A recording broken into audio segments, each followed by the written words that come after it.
లాల్ సలాం comrade. Lal సలాం. పినపాక మండలం ZPTC అభ్యర్థిగా శిరీషారెడ్డి. రవిని పిలిపించు. లాల్ సలాం కామ్రేడ్. లాల్ సలాం. ఎంఆర్ఓ శిరీష ఈ ఎలక్షన్ నుంచి తప్పుకోవాలి. ఏం చేయమంటావు అన్నా? శిరీషాని ప్రజాకోర్టులో హాజరుపరచాలి. అది నువ్వే చేయాలి. అన్నా ఎక్కడికి పోతున్నాం మనం? సమసమాజ స్థాపన వైపుకు. బలహీనుని బానిసగా మార్చి దోచుకోవాలనుకునే బలవంతుడి గుండెలు చీల్చే వైపుకు. అభయం ఇచ్చే ఎర్ర జెండా నీడ వైపుకు. రవి, అందుకే ఎలక్షన్ జరగకూడదు. గెలిస్తే మనమే గెలవాలి. డబ్బు, కులం, రాజకీయ కండబలం, సానుభూతి ఓట్లు కానీ గెలవకూడదు. ఈశ్వర్రెడ్డి హత్య జరిగింది కాబట్టి ఈసారి శిరీషకి హై సెక్యూరిటీ ఉంటుంది.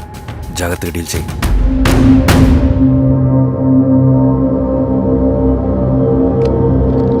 ఇక్కడ విప్లవ లక్ష్యాలకే తప్ప ఎమోషన్కి చోట్లేదు రవి. హత్యకి గురైన నరసింహులకు 2 పసిబిడ్డలున్నారు. అలాంటి ఎందరో పసిబిడ్డల భవిష్యత్తు కోసం మనం ఇచ్చేసినాం రవి. రవి, సెకండ్ వరల్డ్ వార్లో జర్మన్ సైన్యం స్టాలిన్ కొడుకుని బంధించింది. తమ జనరల్స్ని వదిలిపెడితే గాని నీ కొడుకును వదిలిపెట్టమని బేరం పెట్టింది. స్టాలిన్ ఏం చేశాడో తెలుసా? దేశం కోసం తన కొడుకుని వదిలేసుకున్నాడు. కానీ జనరల్స్ని వదిలిపెట్టలేదు. అది కమిట్మెంట్ అంటే. అదే కమిట్మెంట్ నీకు మన ఉద్యమం పట్ల ఉంటే వెళ్ళి శిరీషను తీసుకురా.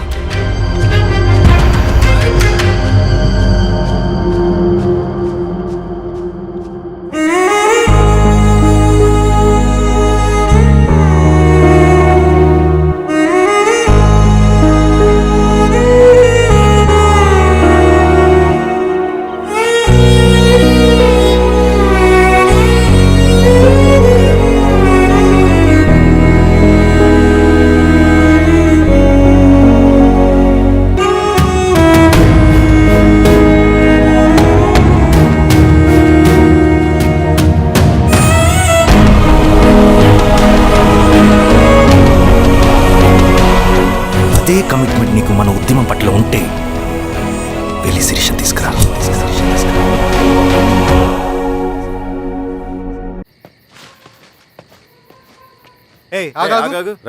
సార్, రవి మనోడేరా? వెళ్ళు.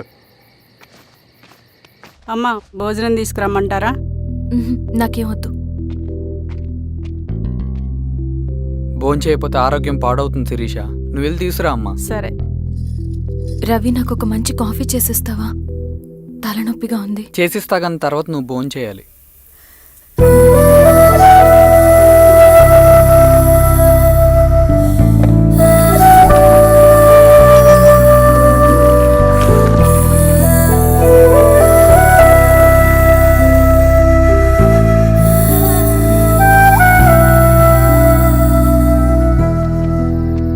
మీరేంటిలా? మంచినీళ్ళ కోసం వస్తున్నాను. ఓ, లోపల ఉన్నాయి, పదండి.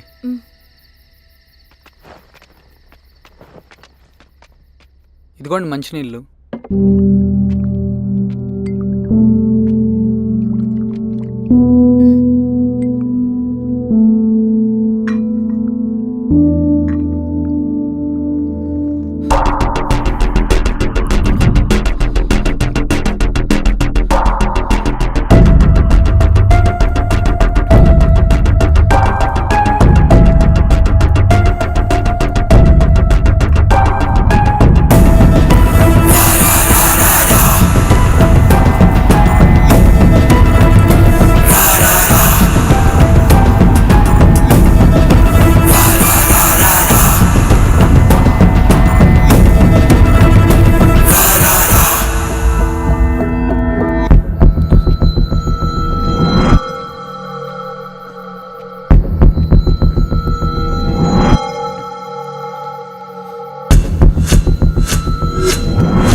నమస్తే మారావు గారు. మా అడవిలో మర్యాదలు ఇలాగే ఉంటాయి. షాక్ అవ్వాల్సిన అవసరం లేదు. జెడ్పీటీసీ ఎలక్షన్ జరగటం మాకు ఇష్టం లేదు. అవి ఆగాలంటే 2 దారులు ఉన్నాయి. ఒకటి మీరు విత్డ్రా చేసుకోవాలి, లేదా మీరు చనిపోవాలి.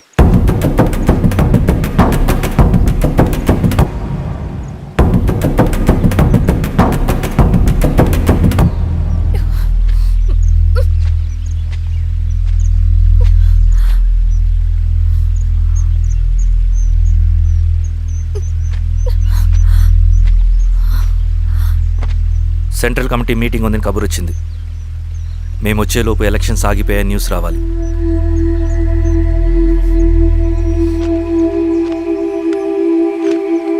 ఇదిగో రవి. లాల్ సలాం కామ్రేడ్.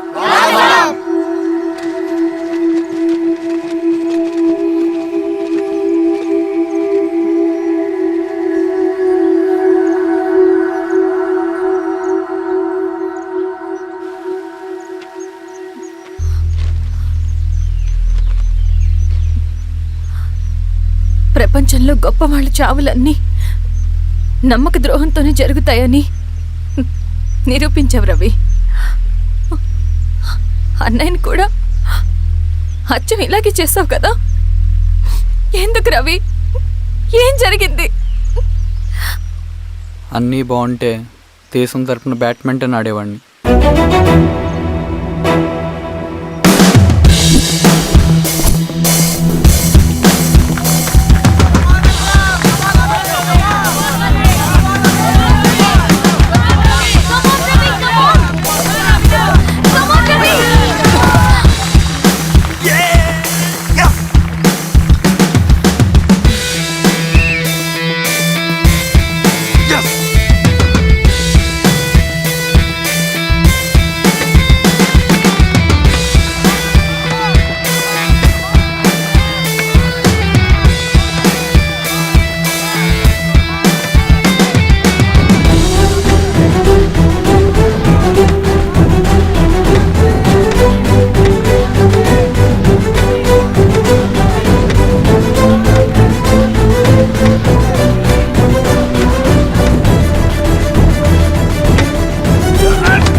అరే అభి, లేవరా, లే. Congratulation. Thank you sir. Ravi, congratulations.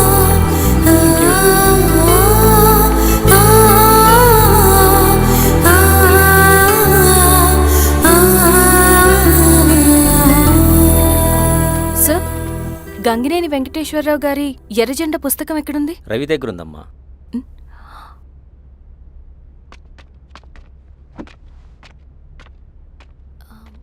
Ravi, మీకు ఈ బుక్స్ అంటే ఇష్టమా? అవును, నీకు కూడానా? నేను ఇప్పుడిప్పుడే చదువుతున్నా. సైలెన్స్. క్యాంటీన్కి వెళ్ళి మాట్లాడుకుందామా? ఓకే. అక్క కాఫీ. థ్యాంక్ యూ రచన. పర్లేదక్క. అయ్యో, కాఫీ అస్సలు బాగాలేదు. 1 మినిట్ ఇప్పుడే వస్తా. ఎక్కడికి? ఇక్కడికే వచ్చేస్తా. ఎక్కడికి? 1 మినిట్ అండి.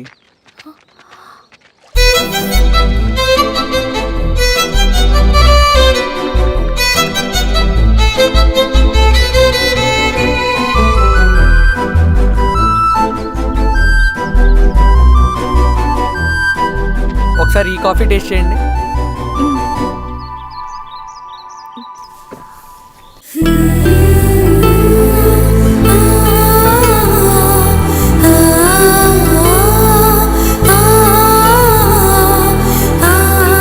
చాలా బాగుంది. థ్యాంక్ యూ అండి.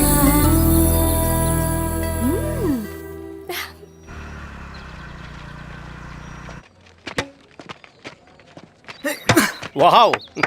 సార్. ఇటు రా Ravi. Congratulations Ravi. Sir. State badminton ట్రైనింగ్కి సెలెక్ట్ అయ్యావు నువ్వు. Sir, thank you sir. Carrier.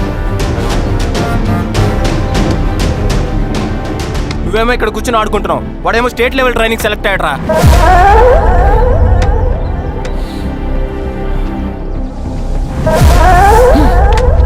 అరే మొత్తానికి నువ్వు అనుకున్నది సాధించావురా. రే ఎప్పుడు మనం ఎంచుకున్న మార్గమే మన జీవితాన్ని మారుస్తుందిరా. Hi Ravi. All the best Ravi.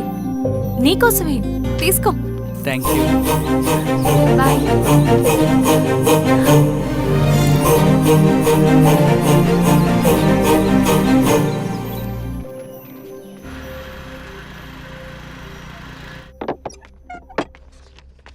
Sir రమ్మన్నారంట.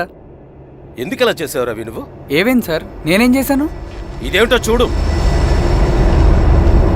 Question paper sir. అవును, రేపు జరగబోయే టర్మ్ ఎగ్జామ్ పేపర్. నువ్వు లీక్ చేసిన పేపర్. సార్ అసలు నువ్వు ఇలా చేస్తావనుకోలేదు. సార్ నేను క్వశ్చన్ పేపర్ లీక్ చేయట్లేండి సార్. నేను అంతా చదువుకుంటూ రూమ్లోనే ఉన్నాను సార్. నన్ను నమ్మండి సార్. ఈ జెర్సీ నీదే కదా? సార్ అది నాదే, కానీ దీనికి నాకేం సంబంధం లేదు సార్. నన్ను నమ్మండి సార్.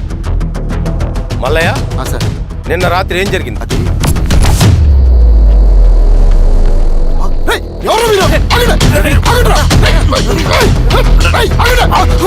సార్ అతను అబద్ధం చెప్తున్నాడు సార్. నాకేం తెలియదు సార్. నేను దొంగతనం చేయలేదు సార్. నన్ను నమ్మండి.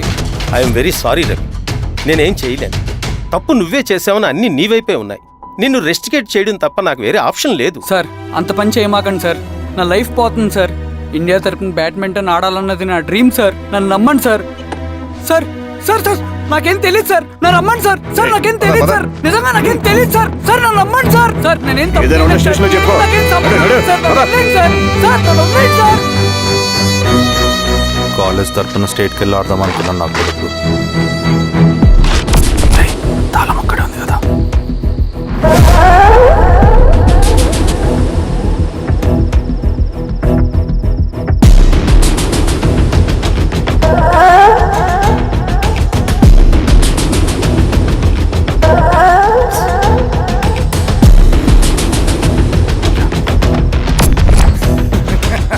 రేపు జైల్లో ఆడుకుంటారా బ్యాడ్మింటన్? సార్ నన్ను ఎందుకు తీసుకొచ్చారు సార్? నాకేం తెలియదు సార్. పేపర్ లీక్ చేసింది. నేను చేయలేదు సార్. నిజంగా నేను చేయలేదు సార్. సార్ నిజం సార్. సార్ రేయ్, నీ తరపున ఎవరు లేరా? వచ్చి ఫోన్ చేసుకో త్వరగా.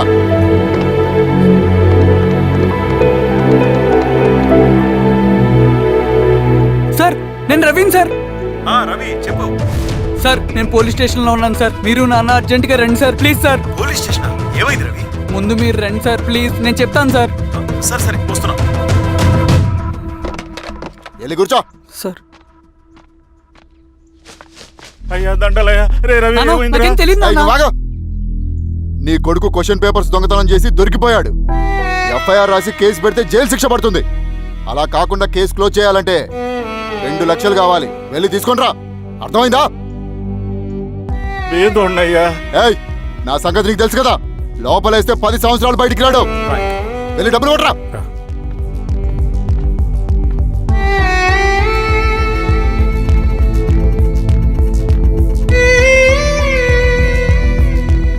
దండాలయ్యా. ఇదిగోనయ్యా 2 లక్షలు.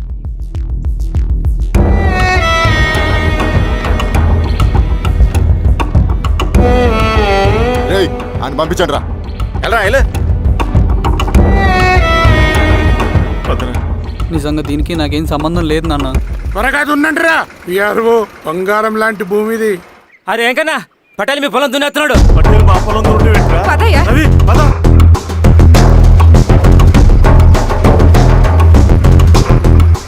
ఏయ్ కానీ అంటరా.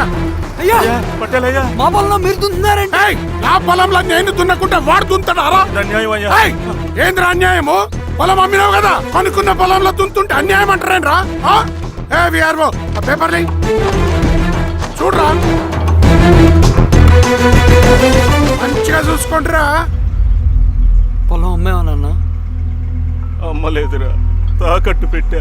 ఏయ్ తాకట్టు కాదురా, నువ్వమ్మావు, నేను కొన్నాను. నేను అమ్మలేదయ్యా. వీడు నా దగ్గర 2 లక్షలు తీసుకొని ఈ పొలం అమ్మాడు. 2 లక్షలా? ఎందుకు?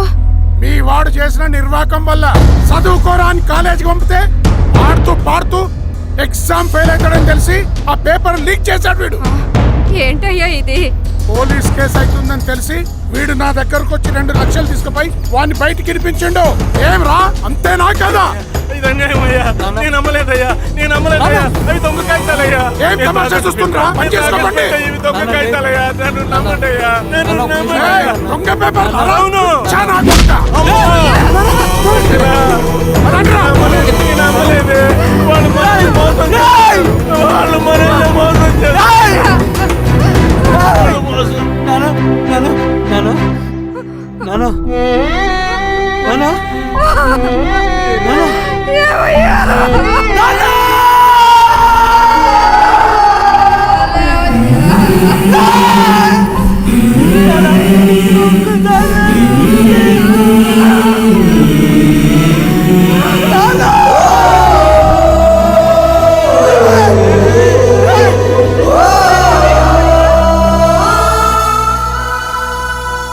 నాన్న చనిపోయిన తర్వాత మా భూమి కోసం వెళ్ళి పై అధికారులను కలిశాను, కానీ వాళ్ళు కూడా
ఈ వార్త అన్ని పేపర్లో రావాలి.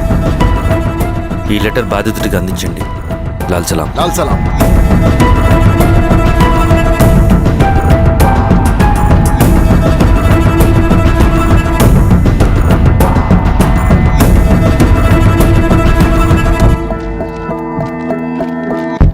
ఈ పీడిత భూస్వాముల నుండి విముక్తి కోసం విప్లవ పోరాటం చేయాలి. పేద ప్రజలను సమసమాజం వైపు నడిపించాలి.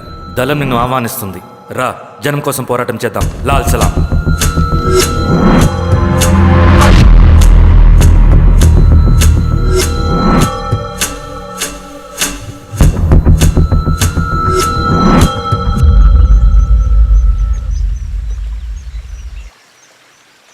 నాకు పట్టిన గతి ఇంకెవ్వరికీ పట్టకూడదని ఉద్యమంలోకి వచ్చాను.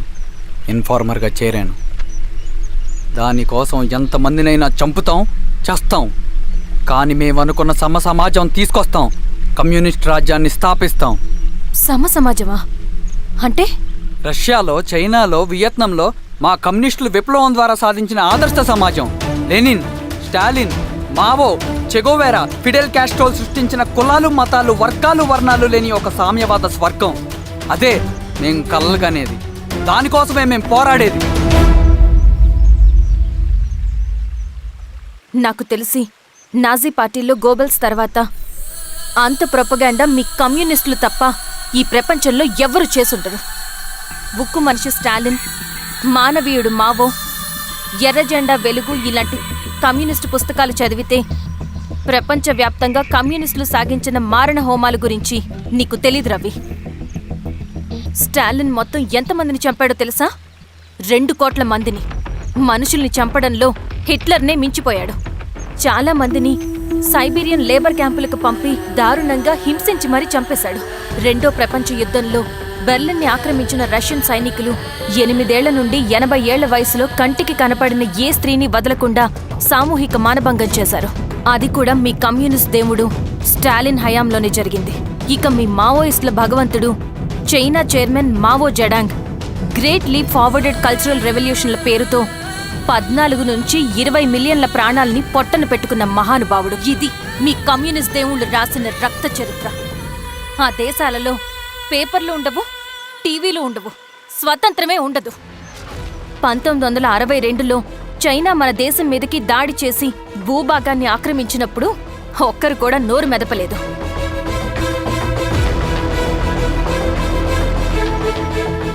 కమ్యూనిస్టుల మానసపుత్రులైన మీ నక్సలైట్లు ఏమైనా తక్కువ తిన్నారా? పశ్చిమ బెంగాల్లోని నక్సల్బరి అనే గ్రామంలో 1965లో జోతేదార్ల దౌర్జన్యానికి వ్యతిరేకంగా పుట్టిందే మీ ఉద్యమం. A for arms, B for Bengal, C for Charu Majumdar. చారు మజుందార్ చెప్పిన స్టేట్మెంట్ గుర్తుందా? వర్గశత్రువుని ఖతం చేసి వాడి నెత్తుట్లో చేతులు ముంచని వాడు విప్లవకారుడు ఎలా అవుతాడు? అక్కడి నుంచి మొదలైంది మీ నక్సల్స్ హింసాకాండ. 1965 నుంచి ఇప్పటిదాకా 1,00,000 మందిని ఉద్యమం పేరుతో చంపేశారు. కేఎస్ వ్యాస్, పరదేశీ నాయుడు, ఉమేష్ చంద్ర, శ్రీపాదరావు, దుగ్గిరాల వెంకట్రావు, హైగ్రీవాచారి, బుడ్డా వెంగల్ రెడ్డి, ఇలా చెప్పుకుంటూ పోతే ఎంతో మంది మీ చేతుల్లో చంపబడ్డారు. ఇంతమందిని చంపి ఏం సాధించారు మీరు? కంపెనీలు తెచ్చారా? ఉద్యోగాలు ఇప్పించారా? ఇళ్లు కట్టారా? హాస్పిటల్స్ పెట్టారా? ఏం చేశారు మీరు? You did nothing. కడితే డెవలప్మెంట్, కూర్చితే విధ్వంసం. విధ్వంసం చేశారు కానీ డెవలప్మెంట్ ఏం చేశారు మీరు? అంటే ఇన్నేళ్ల ఉద్యమంలో మేం మంచి చేయలేదా? లేకే, ఖచ్చితంగా చేశారు. తెలంగాణ సాయుధ పోరాటం, శ్రీకాకుళం సాయుధ పోరాటం వాళ్ళ చలవే. భూస్వాములు తగ్గి కూలీ రేట్లు పెరిగాయి అంటే అది మీ చలవే. నంబూద్రిపాద్, జ్యోతి బసు, సోమనాథ్ చటర్జీ, పుచ్చలపల్లి సుందరయ్య, తరిమెల నాగిరెడ్డి, చంద్ర రాజేశ్వరరావు, నల్లా నరసింహులు ఒక్కొక్కరు ఒక్కో లెజెండ్. కానీ వీళ్ళు ప్రజానాయకులు. తుపాకీ పట్టి అడవిల్లోకి వెళ్లలేదు. ఎలక్షన్స్ లో గెలిచి ప్రజా సమస్యల్ని పరిష్కరించారు. కానీ మీరేంటి ఎలక్షన్స్ వద్దు అంటున్నారు? ఒక తుపాకీతో మనిషి ప్రాణాలు తీసే బదులు ఒక పెన్నుతో 10 మంది ప్రాణాలు కాపాడొచ్చు. మీలాంటి వాళ్ళు ఉండాల్సింది ఎర్ర జెండా నీడలో కాదు, దేశ జెండా నీడలో. చంపుకుంటూ పోతే ఒకరోజు మనకిష్టమైన వాళ్ళని కూడా చంపుకోవాల్సి వస్తుంది. రవి, నా మాట విను. ఇవన్నీ వదులుకుని నాతో రా. ఈ అడవి బయట నీకు గొప్ప ఫ్యూచర్ ఉంది. రా. సంతకం పెట్టండి శిరీష. నేనెందుకు చెప్తున్నానో అర్థం చేసుకోండి. రవి, సంతకం పెట్టండి.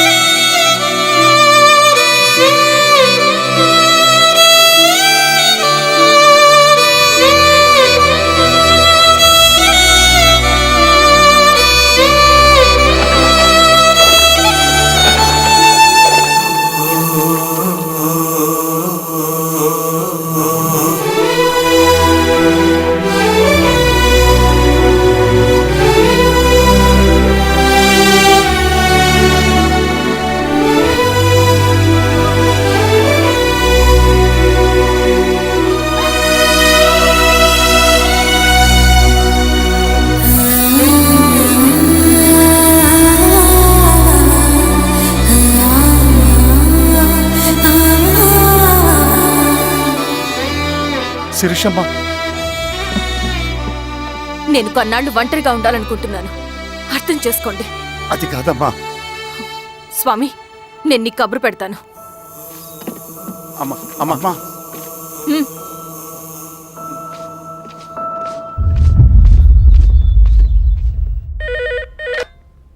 హలో, ఎవరండి? హలో, నేను చెన్నారెడ్డిని మాట్లాడుతున్నాను. సంజీవ్ రెడ్డి గారు ఉన్నారా? సార్ మీటింగ్లో ఉన్నారు సార్.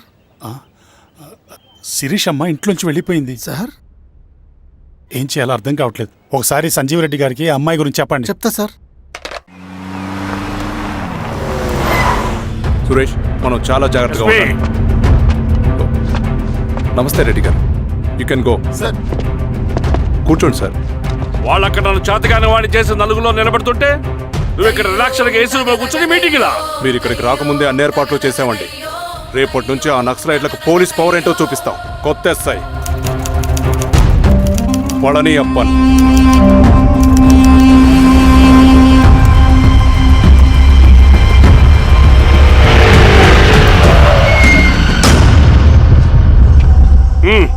ఏదోటి చేయండి త్వరగా.